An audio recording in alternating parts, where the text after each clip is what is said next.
노란 날계란, 뽀얀 생크림, 짭조름한 베이컨, 탱탱한 파스타면, 이탈리안 레스토랑 메뉴판에서 빠지지 않고 등장하는 까르보나라.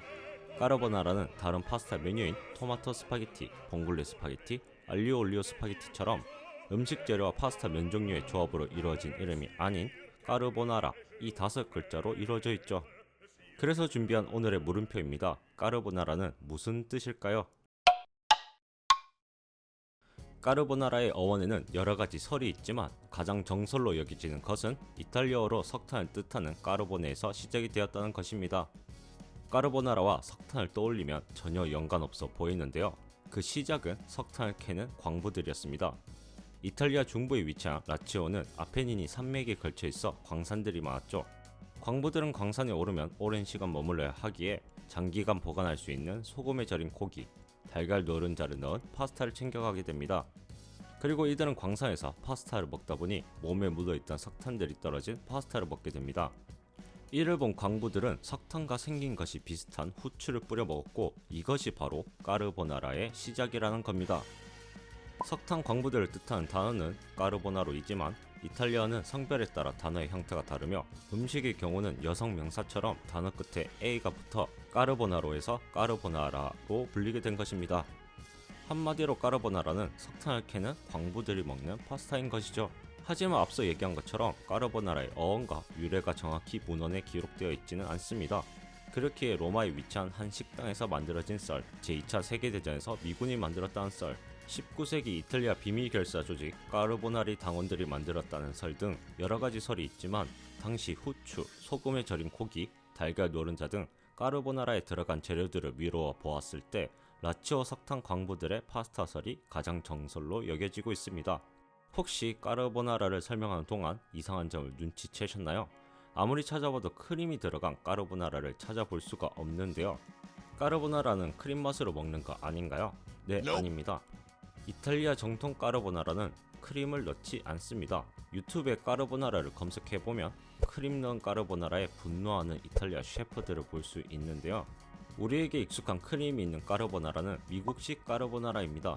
제2차 세계대전 이후 미국으로 이민을 간 이탈리아인들이 현지 입맛에 맞게 크림을 넣은 까르보나라를 만들게 되었고 이것이 우리나라에 들어오게 되면서 미국식 까르보나라를 즐겨 먹게 된 것이죠. 미국식 까르보나라는 크림과 우유 때문에 느끼하고 걸쭉하다면 정통 까르보나라는 소스가 없이 짜고 건조한 파스타에 가깝습니다. 그래서 이탈리아에 여행을 가거나 한국에 있지만 이탈리안 정통 스타일을 고수하는 레스토랑에서 까르보나라를 주문하면 당황을 할 수밖에 없는 거죠. 이거 까르보나라 맞나요?가 아니라 이게 까르보나라입니다. 앞서 언급한 것처럼 음식 이름은 대부분이 재료 혹은 조리법으로 구성되어 있습니다. 김치를 넣어서 국물을 자박하게 끓인 찌개는 김치찌개, 김치를 넣어서 전을 구운 것은 김치전, 김치를 넣어서 볶음밥은 김치볶음밥, 열무를 김치처럼 담그고 시원한 육수를 넣은 열무 물김치. 이처럼 음식 이름만 보더라도 어떤 음식인지를 알 수 있죠. 그리고 이는 한국에서만 적용되는 규칙이 아닙니다. 나라마다 어순이 달라서 단어의 순서가 바뀔 수 있으나 돼지뼈를 우려낸 국물로 라멘을 만든 돈코츠 라멘, 마늘 소스에 새우를 넣은 감바스 알 아히오, 너무나도 정직한 음식 이름인 피쉬앤칩스 등 다른 나라들 또한 대부분의 음식 이름을 이렇게 짓고 있죠. 하지만 모든 규칙에는 예외가 있다는 말처럼 음식 이름에도 까르보나라와 같은 예외는 존재하고 있으며 이런 예외들은 다소 밋밋할 수 있는 음식 이름의 다양함과 색다름을 선사합니다. 몇 가지의 색다른 음식 이름을 소개하자면 먼저 현대인들에게 빠질 수 없는 음식 샌드위치입니다. 샌드위치는 18세기 영국의 귀족인 존 몬테규 샌드위치 백작에 의해서 탄생됩니다. 제4대 샌드위치 백작인 존 몬테규는 업무를 하며 끼니를 때울 수 있게 먹기 편한 형태로 빵 사이에 고기와 채소를 넣어달라 하였고 훗날 이 음식은 그의 이름을 따 샌드위치가 됩니다. 그의 후손인 제11대 샌드위치 백작 존 몬테규는 샌드위치 백작이라는 샌드위치 가게까지 열게 됩니다. 자신의 지휘명이 전 세계인들이 다 아는 음식 이름이 된다면 기뻐해야 될까요? 슬퍼해야 될까요? 다음은 물음표, 느낌표, 마침표 피셜 가장 맛있는 디저트 티라미수입니다. 물음표는 티라미수의 진심인 편입니다. 전 세계인들의 입맛을 사로잡고 있는 이탈리안 디저트 티라미수는 까르보나라처럼 유래에 있어서 다양한 설이 있지만 정설로 여겨지는 것은 1970년대 이탈리아 베네토 지방의 제과업자였던 로베르트 링가노트와 캄페올 부부가 만들었다는 것인데요. 이들은 치즈, 커피, 코코아, 설탕 등을 넣은 디저트를 완성하였고, 이탈리아어로 밀다, 잡아당기다를 뜻하는 티라레에다 나를 뜻하는 미, 그리고 위를 뜻하는 수를 합쳐 티라미수, 즉 나를 들어 올리다라는 뜻으로 기운이 나게 하다, 기분이 좋아지다라는 의미를 가진 티라미수라고 부르기 시작합니다. 마지막으로 고추기름과 두반작으로 매운맛을 선사하는 마파두부입니다.